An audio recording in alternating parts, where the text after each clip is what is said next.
teams that have played off against each other. We've also got now coming up 2 players that have faced up against each other.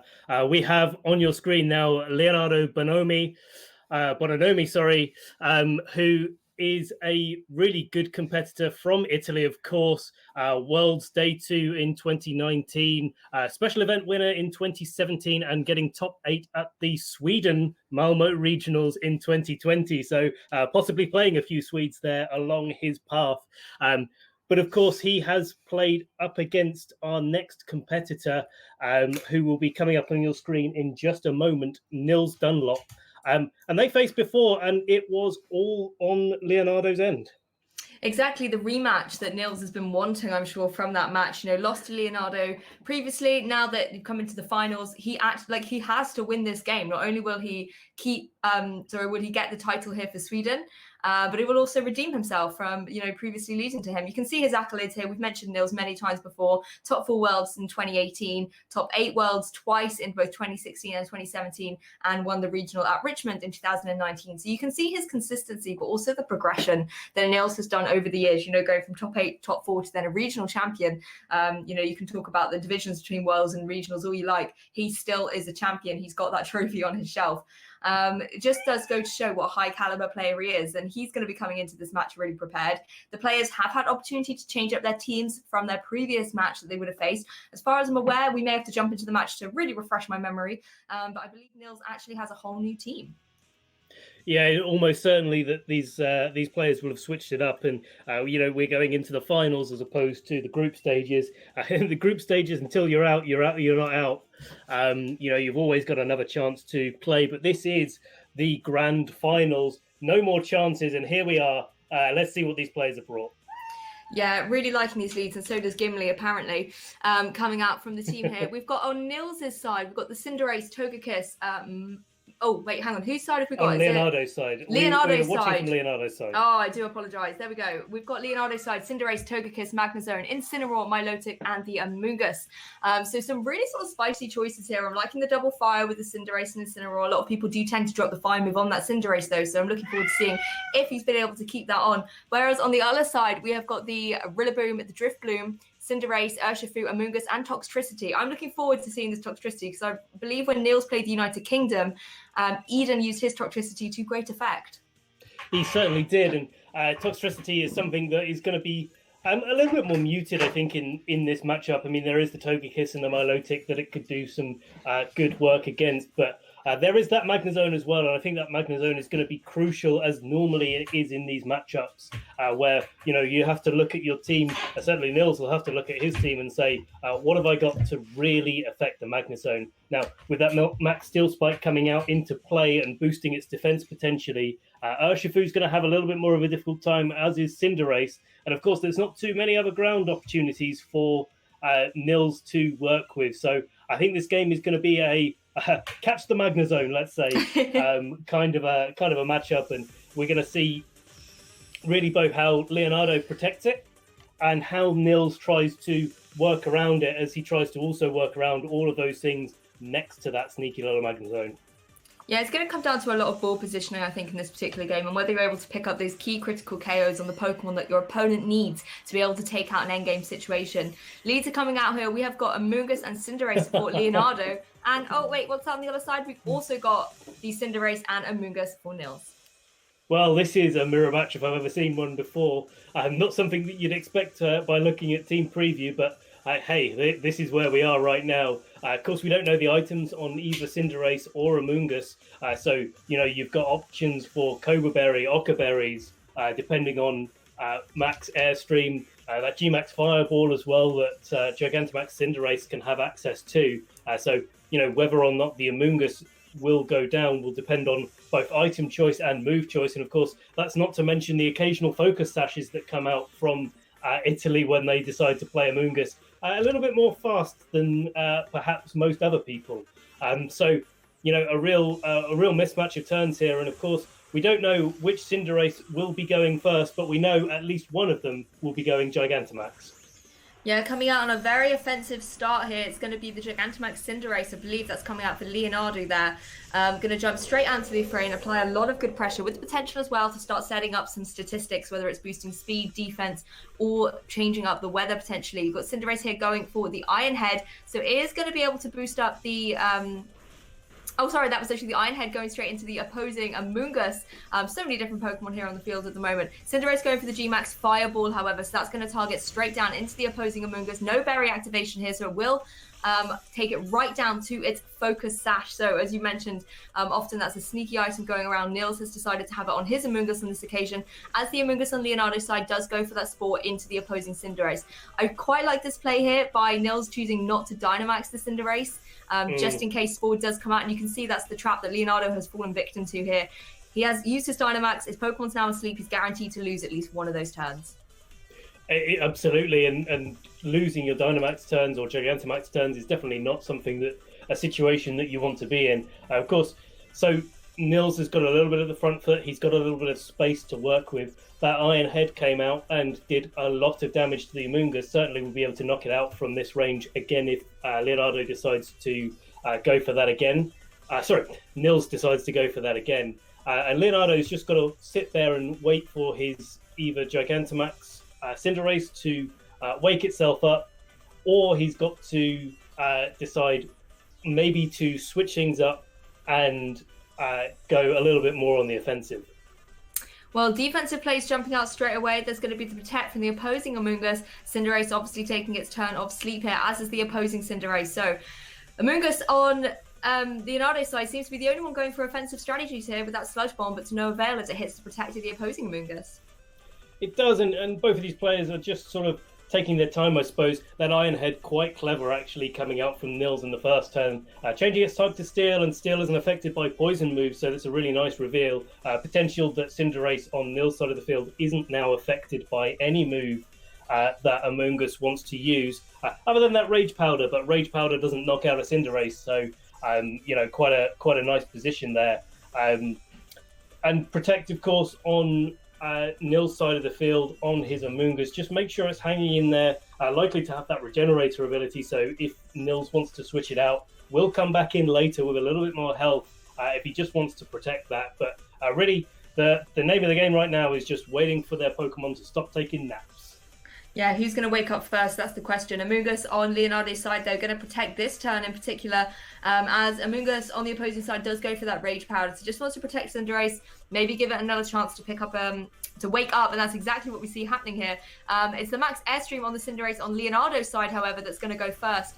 Going to boost up the speed on Leonardo's side of the field and pick up a KO against that Amoonguss. So there's going to be no more Little Mushroom hanging around in this game one. It's also going to come down, though, where the Cinderace on Nils' side is going to be able to wake up and fire off a move as well. We have to remember that Nils does still have access to his Dynamax going into the next couple of turns, but this will be the final one for Leonardo. It actually does manage to wake up, goes for that Iron Head into the protecting Amoonguss. So no more sleep, but critically, I think Leonardo is still having access to his Amoonguss, has that redirection protection, and still the threat of Spore. Absolutely, and both of these trainers definitely know that they're in the finals. Even their Pokemon can feel it, and both one-turn sleeps from both sides. Their Pokemon want to be waking up and in the fray, so to speak. But certainly a little bit better position there for Leonardo. Amoonguss going down this turn is quite big for Leonardo, making sure that there's no more redirection, there's no more Spore potential, while Leonardo has both of those opportunities on the field. Nils taking a little bit of time here to think about what he's going to do, what he's going to bring in. It's going to be that Urshifu coming onto the field. It's going to be that dark and fighting type, the single strike Urshifu.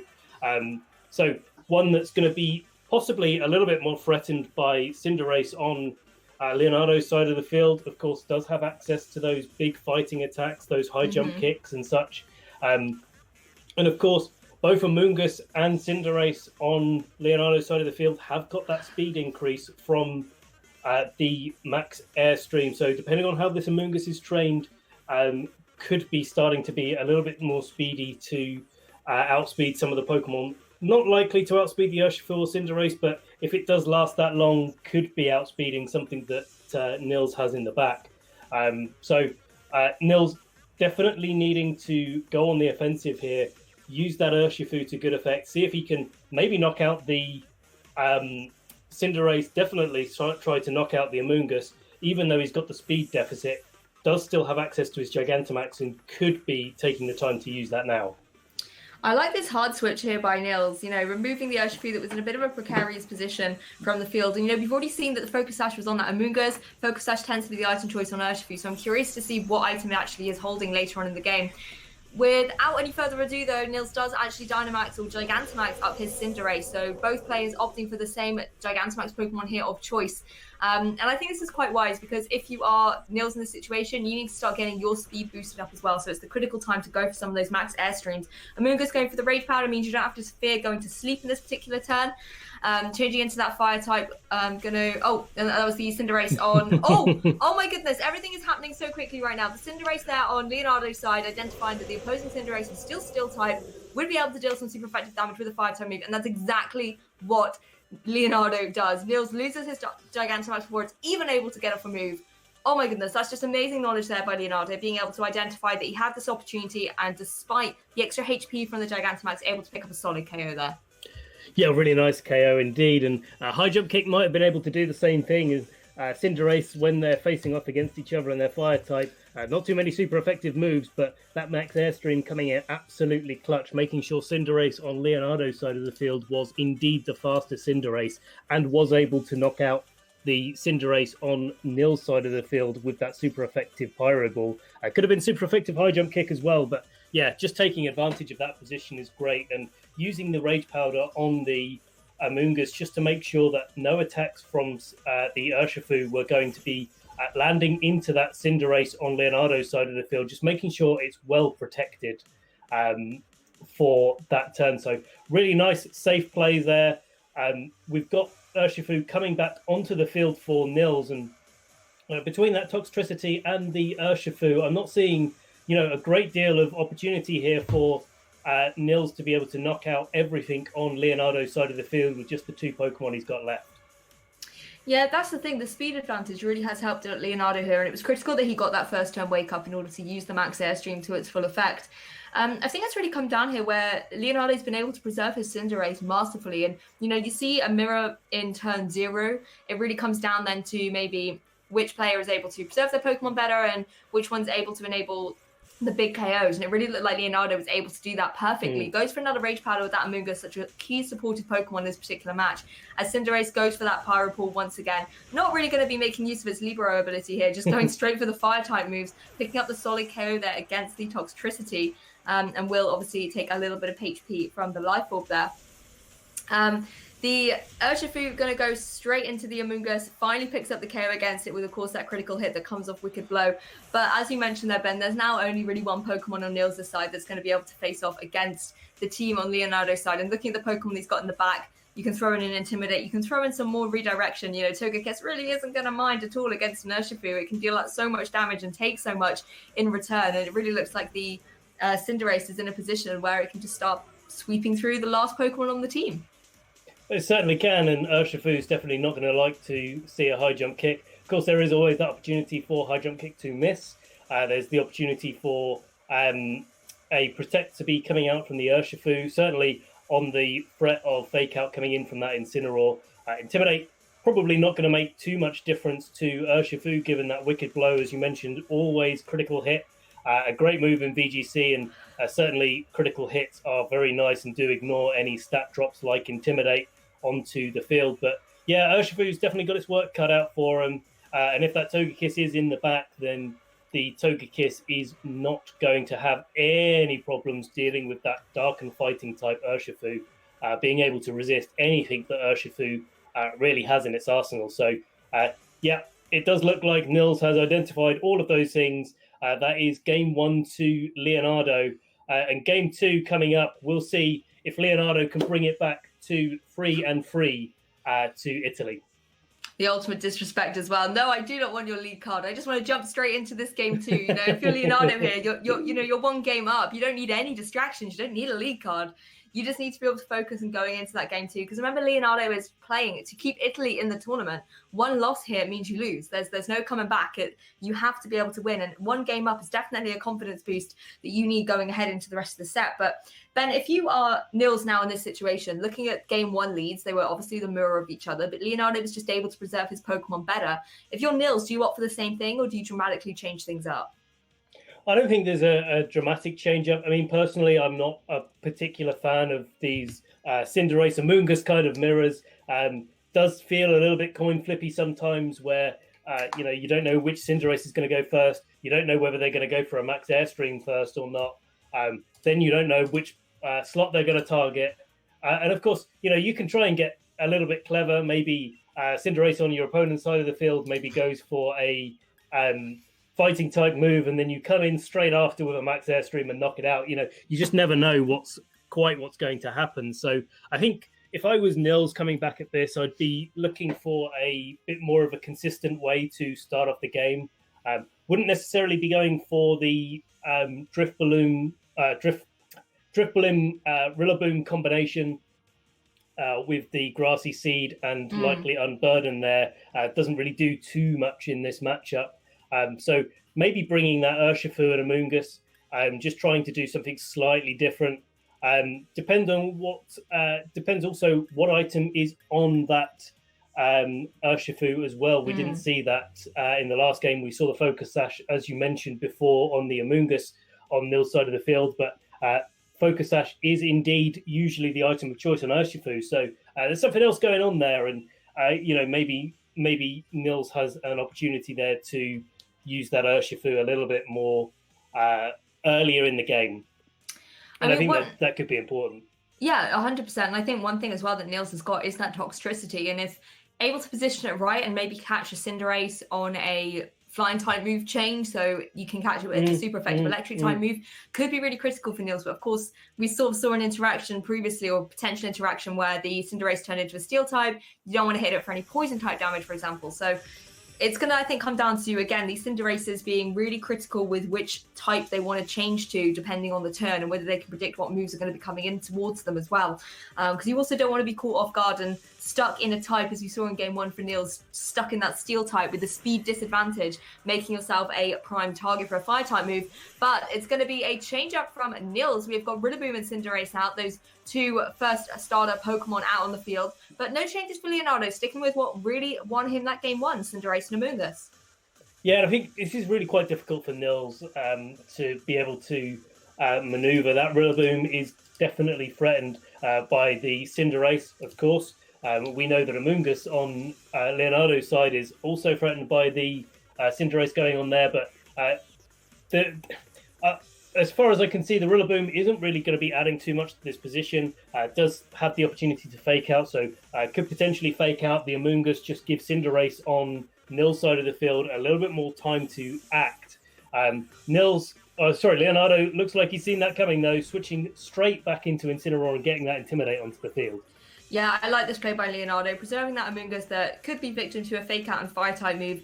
Incineroar is going to be able to take that much better due to its typing, and also the cheeky Intimidate it's just thrown out on the field will help out throughout the rest of the turn. These trainers are Pokemon are on the field, but Neil's going to go straight for the Dynamax this time. Going to be the Gigantamax Cinderace, not going to preserve it for after some sleep turns. Maybe preempting that Amoonguss would leave the field, so he doesn't have to fear too much the sleep.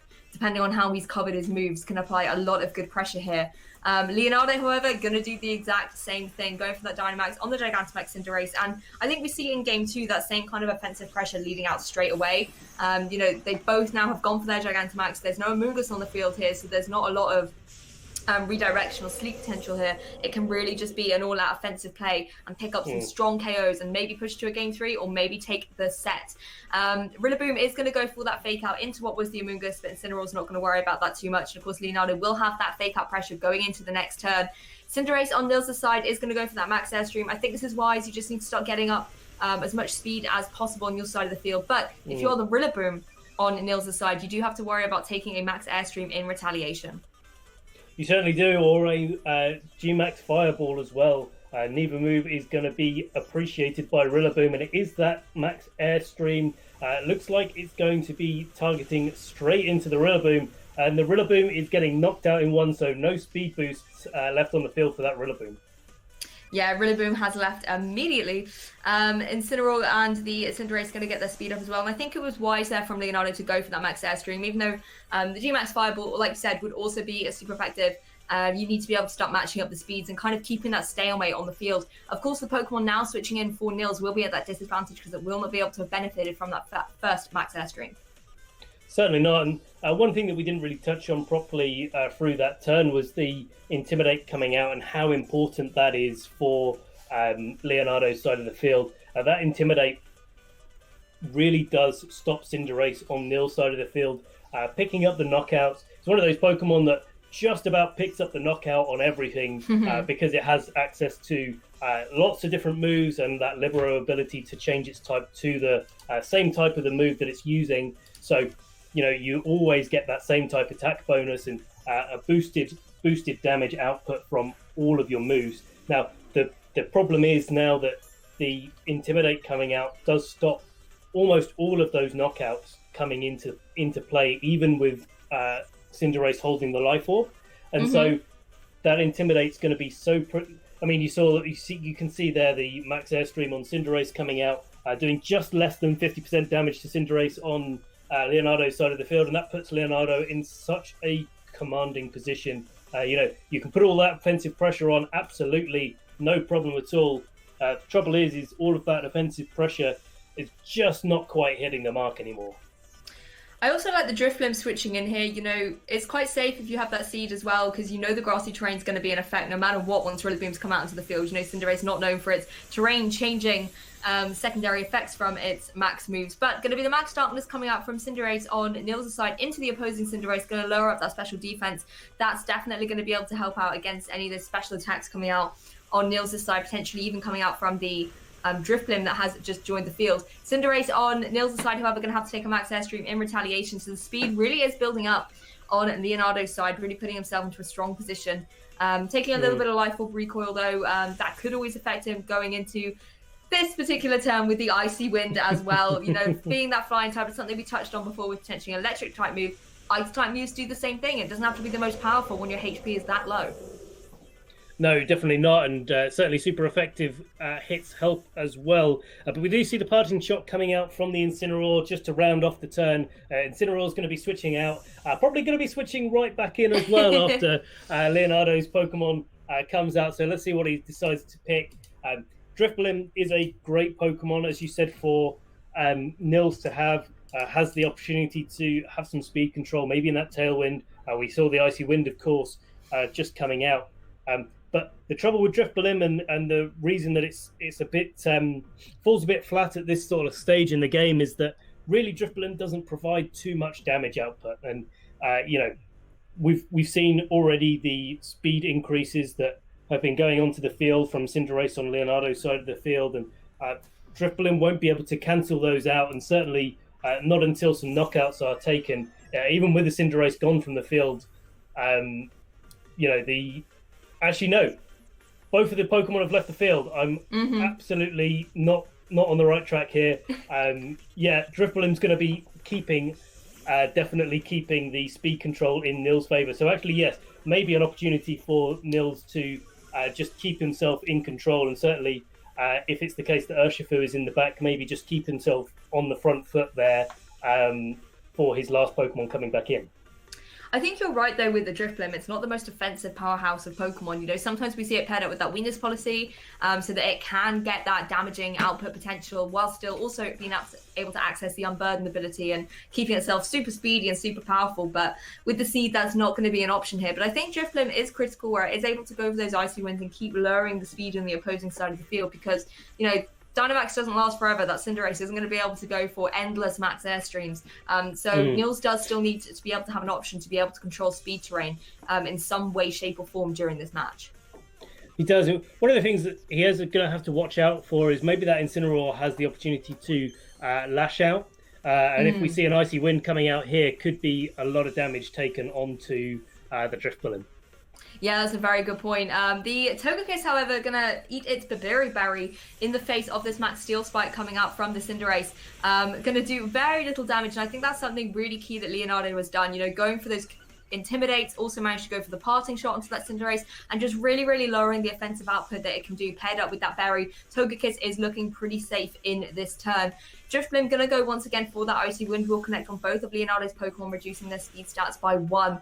But I think, like you said, if Incineroar here does have Lash Out, it's something I still try and do, Ben. I avoid looking at that bottom right corner. I don't want any spoilers. Let's keep it as authentic as possible. But no, it is going to be that Flare Blitz going into the Cinderace, once again targeting down in Cinderace when it has gone into that Steel type. Really well played there by Leonardo, just removing the Pokemon from the field. Indeed, and there might have been an opportunity for Cinderace to maybe switch out, take away all of those stat debuffs. We had 2 Intimidates and a Parting Shot come out onto Cinderace already so far on Nils' side of the field, and that made Cinderace a little bit less useful, let's say, than it would be prior. We saw how little damage that Max Steel Spike did, even through the Babiri Berry. So could have been an opportunity there to reset, but also could have been a risk. I mean, if that Urshifu is sitting in the back, it would have been definitely under threat from something like a Dazzling Gleam coming out from the Togekiss, and we know that it's not holding a Focus Sash. So, a little bit of a mixed bag. We'll see what Nils has to bring back in. He's taking his time to think about it. Only got 1 Pokemon, but certainly not the Pokemon that he's thinking about. It will be what he's going to do with that Pokemon. It is the Toxtricity coming out onto the field. See, this is the thing in hindsight. If you could Dynamax the Toxtricity right now or Gigantamax it, this would have been great for Nils. But you can only do that on 1 Pokemon a game, and he's already done that on the Cinderace. But Toxtricity is still in a good position to apply some good pressure to the Togekiss. Incineroar might be a little bit more challenging, but maybe with a double up from the Drifblim, you can just start chipping away at it. But Incineroar, known for holding a berry, HP recovery item, it could be slightly challenging to be able to work through. It certainly could be, but one of the things that Toxtricity definitely has going for it is that Overdrive move, which does hit both of your opponents. So that Togekiss not going to be able to protect Incineroar. In fact, Incineroar and Togekiss are going to be taking damage equally. Togekiss obviously going to be affected by that a little bit more. Just a clear Smog, though, coming out from Drifblim to start the turn. Yeah, just going to go into that Togekiss. Slightly interesting move there, but it looks like the move coming out here, going into both of the opposing Pokemon, picks up the Solid KO against that Togekiss, and Incineroar will be mentioning on the berry. I believe that was Boom Burst. Interesting move choice there from the Toxtricity, of course, not affecting the Ghost-type partner Pokemon, but dealing out some really strong damage to both the opposing Pokemon. So I really, really like that play.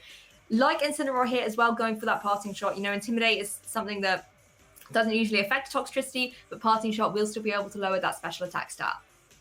It certainly will be, and the Parting Shot is a really clever play here from Leonardo, just making sure he can reset that Fake Out. And Amoonguss coming in here does mean that the Fake Out pressure is going to be onto the Toxtricity. No Dynamax or Gigantamax, as you said, Lou, there for Nils to be able to stop the Fake Out in its tracks. So, we'll have to see if the Drifblim is able to protect himself from the Spore, but it does look like it's the opportunity for Drifblim to just go to sleep this turn for Leonardo, and it looks like there isn't anything to stop that Spore coming out onto the field. Yeah, the Fake Out support there of the Incineroar as well is critical, being able to stop Toxtricity for going for any of that big damage. And as you mentioned, Drifblim isn't always in the key position to stop any moves going off here in this situation. Something like an Icy Wind, though, will do a little bit of chip to the Amoonguss. But the critical thing you got to remember as well is that grassy terrain is still in effect. I think it's only for maybe 1, maybe 2 more turns. So Amoonguss and Incineroar are not going to be able to benefit from that too much. But that still could counteract some of the minimal damage that maybe Drifblim's able to deal out. Yeah, certainly. And Toxtricity really is the main powerhouse here. I would like to see maybe a sideline Clear Smog just to stop the to remove all of those Parting Shots drops from Toxtricity. But instead, we're seeing the Fake Out coming out on the Toxtricity, stopping that from moving, and a Spore going into Toxtricity. So maybe Leonardo has a little bit more insight as to what this item could be on the Toxtricity, maybe something like a Choice Spec, so not able to protect. And that Strength Sap going from the Drifblim into the Incineroar will heal it back up and lower the Incineroar's health, which will give Nils a little bit more time in this turn for the next few turns to just, keep that Toxtricity on the field, maybe have it wake up, maybe do a little bit more damage a little bit later down the line. But not looking good for Nils here. No, and I think another problem is this Amoongus, coming in late game in this game too, but being able to do so much, whether it's for going through those spores or redirecting away from Incineroar, so Incineroar can put in some good offensive work here. Strength Sap going to be redirected, of course, onto that Amoongus. As Toxtricity takes its first turn of sleep here. Incineroar able to utilize this opportunity to go for that Flare Blitz, targeting straight into that Toxtricity, knowing that it is the offensive pressure that can have the potential to pick up KOs. Incineroar's also eaten its berry, it doesn't have access to that anymore, and Amoongus does look to be in... there's not a lot that both these Pokemon can do to Amoongus, but something like a Boom Burst with the damage it can deal, particularly if it is something like a Choice Specs variant, that's something that Leonardo really cannot underestimate. Certainly not, and I think the real key here is that whether the Incineroar goes down or not. If the Incineroar goes down, then there's not really much that the Amoongus is likely to be able to do to the Drifblim. Probably actually relying on Sludge Bomb poisons more than Spore sleeps, as it transpires to carry on doing damage and cycling around some protects and just keeping on chipping away with another Sludge Bomb. But Amoongus just content to go for a Rage Powder here, just make sure that Incineroar is able to just keep going for its attacks, and Strength Sap going into the Amoongus. I'm not going to be affecting its damage output, but he's going to be keeping Drifblim at full health going for the next few turns. Flare Blitz, though, going to be going straight into Toxtricity. Toxtricity not waking up that turn, and now going back to its trainer, having an even longer nap, let's say.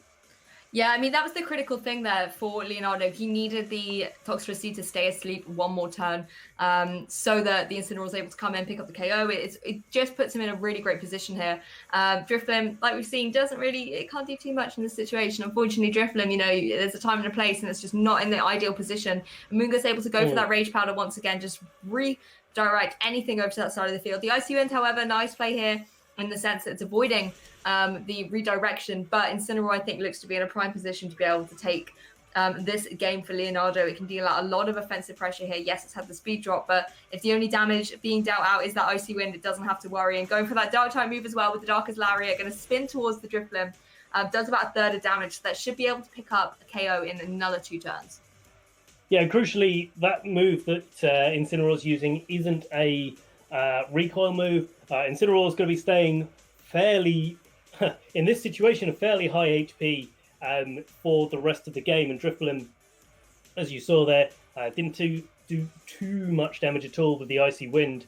And really the question becomes for these guys, and the mind game happens, does Amoongus keep Rage Powdering? Does Leonardo think that the Icy Wind is just going to happen by default and take the opportunity to just go for a Spore? But no, keeping all the attention off of Incineroar, going for a Rage Powder, and Strength Sap coming out there. Not going to heal too much now. Amoongus has already taken 2 attack drops before Strength Sap, only taking as much attack as your opponent has in health back. Darkest Lariat, though, going into the Drifblim, doing a good amount of damage again onto that Drifblim and taking it dangerously low to a KO. I mean, I think the writing's on the wall here, Ben. We can see exactly what's going to happen. Drifblim going for those strength saps. Yes, it regains a little bit of HP, but it's really not enough to counteract the damage that Darkest Lariat is dealing out from that Incineroar. So just fast forward a couple of turns, as long as Leonardo is able to keep redirecting with the Rage Powder and going for those Darkest Lariats, he's going to be able to take this game and keep Italy in the competition.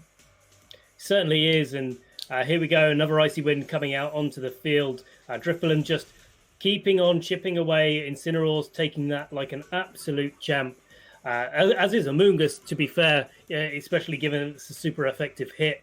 But we know that the Darkest Lariat is going to be coming out here. Incineroar, in fact, spinning on and getting a KO on Drifblim. That'll be your game to Leonardo. He has taken Italy to 3-3 in this final match of the set, and Italy and Sweden are both in the position where they have championship point on the line. I mean, I couldn't really ask for anything better. Like, this is where you get the competition at its most intense. There was a great advantage there from Sweden, really well played by them. And then again, still really well played in this match by Nils.